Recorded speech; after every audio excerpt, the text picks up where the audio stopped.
আমার রাজ্যে 26,000 চাকরি বাতিল হয়েছে।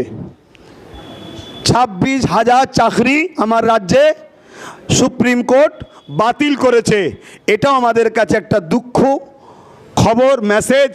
কেন 26,000-এর মধ্যে আমরা যতটুকু জানি সবাই কিন্তু গুজামিল দিয়ে চাকরি পায়নি, অনেকে উপযুক্ত আছে। তা যারা উপযুক্ত আছে আমরা তাদের জন্য সমবেতিত, এবং আমি আপনাদের সবাইকে সাক্ষী রেখে ঘোষণা দিচ্ছি, তারা যদি মনে করে তাদের জন্য কোনো রকম আমাদের দ্বারা উপকার প্রয়োজন, আমরা সেই সকল উপযুক্ত ছাত্র শিক্ষকদের পাশে থাকব। কি অঙ্গীকারবদ্ধ তো নাকি? কথা বলে অঙ্গীকারবদ্ধ তো নাকি? ঠিক দিল থেকে বলছেন তো নাকি?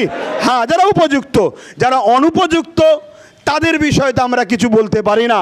কিন্তু সবাই যে অনুপযুক্ত তা নয়, কিছু উপযুক্ত ছিল, কিন্তু আজকে পুরো প্যালেন্টে যখন বাদ গেছে তাদের উপরে আমরা সমবেত দেখাচ্ছি। আগামী দিন এগুলোকে আমাদের মাথায় রাখতে হবে। সরকারের গাফলতি হবে আর পুরো সবাইকে ভুগতে হবে।